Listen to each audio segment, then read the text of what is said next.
I want to bring in now a former Home Affairs Secretary in Mike Pezzullo. Mike, thanks so much for your patience and great to have you back on the program this morning. It was a couple of weeks ago that you said on this very program that you predicted these tariffs, this Liberation Day would be towards China and about really a reindustrialisation of the United States. And that's exactly what's happened, hasn't it?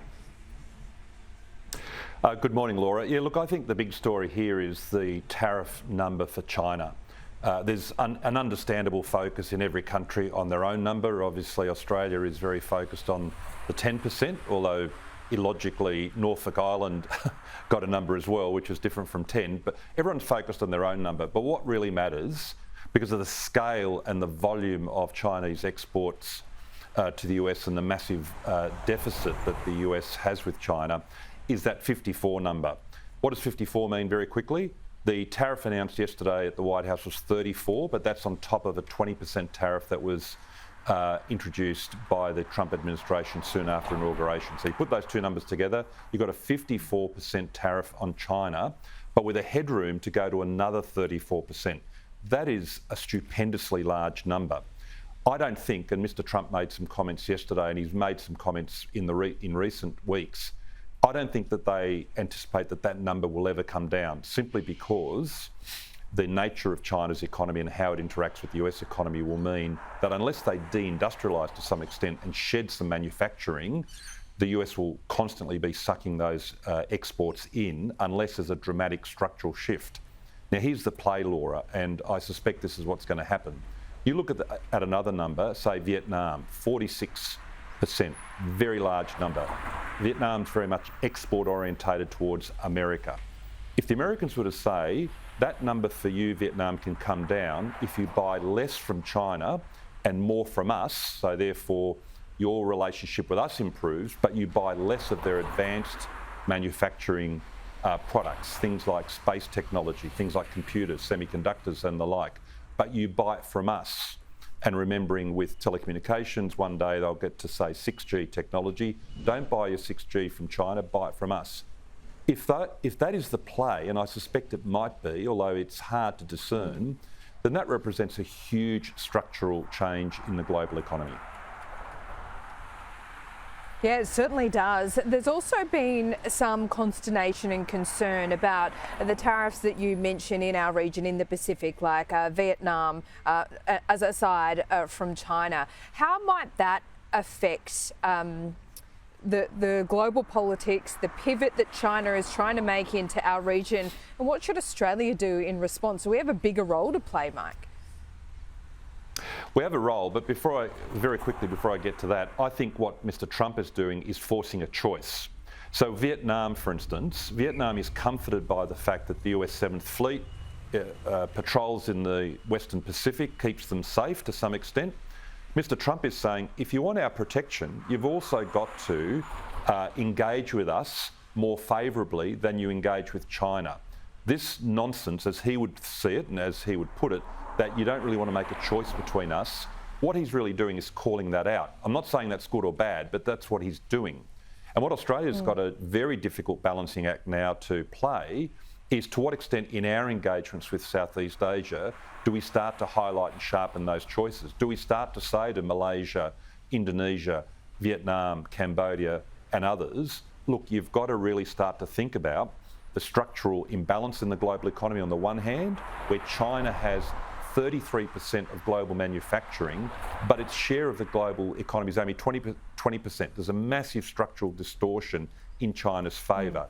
Is that something that we can continue to tolerate? And then secondly, if you want to be protected, you have to be more clear and sharper about the nature of your engagement with the Americans in the way that we are. We've made our choices.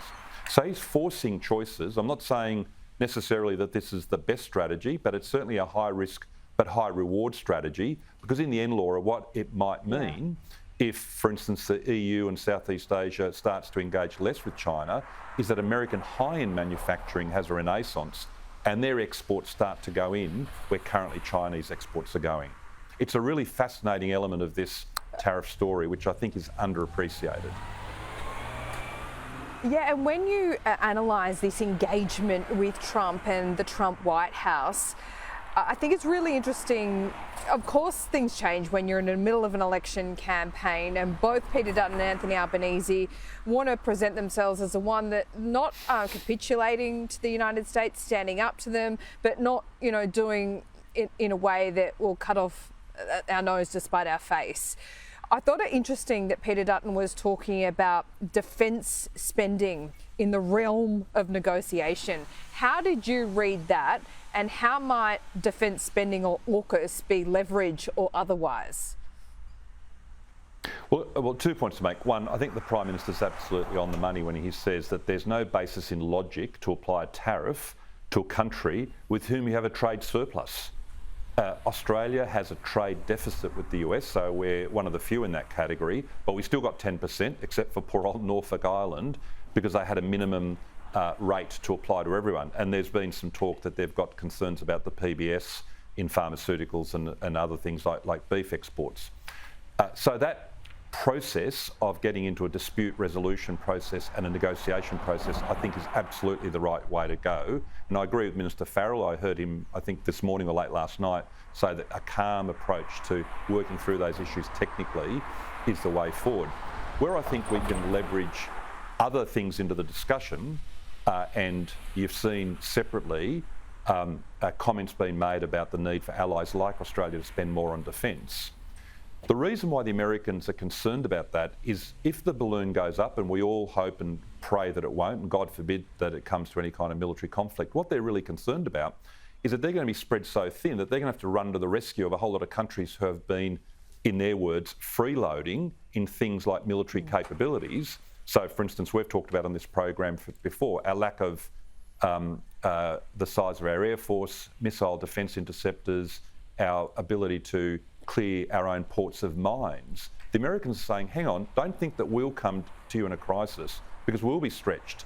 So what you need to do is spend more, and if you spend more, buy from us. And what I just heard Mr Dutton say, and I think this is what he's getting at, I've only just seen the same comments that you've just seen on the fly, is that we can also add value to their ship maintenance, for instance, or submarine maintenance, which takes some of the pressure off their military budget. I think what he's saying is that you've got to have an omnibus discussion about the full extent of your relationship, just like in the same way as I described the discussion with Vietnam. In other words, how do we trade with you? How do we ensure security together? And if you want our protection, how does that work? And I think what's in prospect for all countries, not just Australia, but Vietnam, the Europeans and others, is to have that omnibus discussion with the Americans. And personally with the President, I suspect, which is the key point here, because he ultimately is making these decisions. And so I think the point is you've got to have that engagement at head of government, head of state level in an omnibus fashion. All right, Mike, it is fascinating indeed. Thanks so much for talking to us this morning. And as I mentioned, this is something that you predicted just a couple of weeks ago, but I feel like there's a couple more iterations to come of this, and we will keep a very close eye on it. Thanks, Mike.